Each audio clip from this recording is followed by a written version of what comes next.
I want to take out some time to speak on government control, the foolishness of the average person.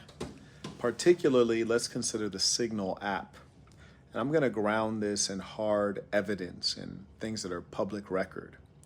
The Signal app, as you all might be aware of, is supposedly something that provides for encrypted communications wherein what you say and send cannot be uncovered by law enforcement, government, hackers, and others. And this app is free. It's a free service that provides you with all of these benefits and in fact is willing to go up against the might of government, the pressure of incarceration. They can somehow not respond to subpoenas for records and all kinds of things, right? Now, what's the likelihood that that's true? Well, let's really talk about it. I want to introduce you all to a little bit of history. That's why history is important. So if you think the Signal app is secure, you're a fool. I'm going to give you the evidence. I just want to share one quick anecdote, which I find to be comically sad, because this is an intelligent person believing that they can send encrypted messages that the government will know nothing about. I was in Singapore and I met a gentleman whom I forget which country he's from. I think he was a Bulgarian national. He's from one of the former Soviet satellite states, and he's fluent in Mandarin and also fluent in Russian, and obviously his native tongue as well, and he works as a high-level translator. So he took an interest in me, and had asked for my Signal, and I was like, bro, I'm not on that app. It's a total waste of time. And he says, oh, it's just safer, and, yeah, okay. So this is an intelligent, experienced person believing this kind of nonsense, that somehow you can hide things from your government that has a monopoly of money, resources, time, technologists, etc., and is ruthless on top of that. So there was something that was dubbed the sting operation of the century, and this is so dirty and wicked. Not only did the American government, particularly the FBI, the Federal Bureau of Investigation, put on this farce, but they also did it in collaboration with other nation states, particularly the Australian government. So that is the United States government and the Australian government in concert created their own encrypted messaging app with the sole purpose of luring criminals to it. It was called ANOM, probably short for anonymous, right? Even though you're not anonymous. Anyways, ANOM was advertised as, quote, highly secure, end quote. It's a chat app, and it was popular among members of organized crime, surprise, surprise, and also the multitude of goofballs who think that they're going to be off the grid, or they think that the government is concerned with their affairs when really that's not the case. Petty criminals, organized crime, all the rest of it.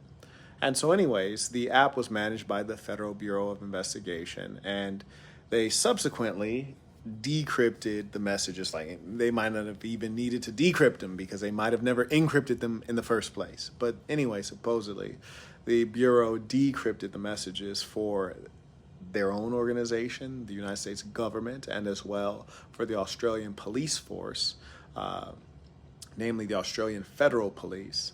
And in addition to that, they collaborated with 18 other countries. And when we say countries, we mean 18 other governments. So policing authorities, etc. And they all collaborated to create this illusion that this application was encrypted. You see, it's important that the goofballs believe, just like you have fools today who either A, believe that Signal is not, again, an app created by intelligence services or government. And even if it's created in private industry, that doesn't mean that those persons can't be leaned on to spill the beans, or that the app is not being hacked as we speak. Of course it is. Furthermore, if you were a part of, say, a policing force, wouldn't it be a very rich and obvious target to look into the encrypted messaging app, right? Like, we would have to assume that would be the primary go-to place for organized crime and persons who are doing things that are at some level devious, right? So, but people don't learn from history, right? This was just 3 years ago that this was revealed. Now, mind you, this was revealed 3 years ago, but the question is, how long did this application operate and gather data? More importantly, the greater question is this happening today? Well, you betcha, of course. Over 200 arrests were made from this app called ANOM, which was created by the Federal Bureau of Investigation, spread around the world. They collaborated with 19 governments. So over two, and you guys might say, you said 18 earlier. Yeah, I already mentioned the Australians, and so in addition to them, it was 18, but it's 19 in total. Over 200 arrests were made over a period of 3 years. So that lets you know that while the app was still being utilized by organized crime, they were arresting people, and the app was still live in the marketplace. So if you think that people aren't utilizing Signal and having their information either decrypted or just it's completely, it was never encrypted on anyways, and is being viewed by authorities, people can be getting arrested right now as we speak. You just don't know, right? So anyways, over 200 arrests were made over a 3-year period, including suspects from the Italian mafia, Albanian organized crime. The Australian Prime Minister labeled it Operation Ironside, and they called it a watershed moment that will echo around organized crime around the world. Well, some organized crime. I mean, governments themselves are organized crime. I think they'll be all right. I think they'll make it through this. So I say all that to say, oh, and by the way, I have a course. It's really a 2-day summit that we recorded, and it's called The Book of Dark Truths. The reason that I created that is so that you can understand the world out there. We take too much for granted. We believe lies on a regular basis, and as a result, we are at a great disadvantage when you're playing a game assuming that the game is fair, not realizing that everyone's cheating except you. You're the only person playing fair. Everyone else is lying and cheating, and you wonder why you can't get ahead. You wonder why you're constantly in last place. People think that this concept of nice guys finish last has only to do with women and romance, when in reality, the nice guy always finishes last. And that's not something to be sad about. That's something to design around, something to create strategy around, which is to say, stop being a dope, stop being a fool, adjust. But you can only adjust based on accurate knowledge.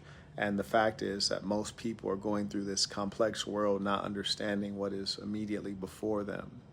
You think that your churches are telling you the truth. You think that your government is telling you the truth. Heck, you think your wife's telling you the truth. And once you get introduced to reality and you find out what is out there, if you can deal with it using what's called emotional intelligence, then you can actually get somewhere, and life will be happier and more peaceful when you have appropriate expectations.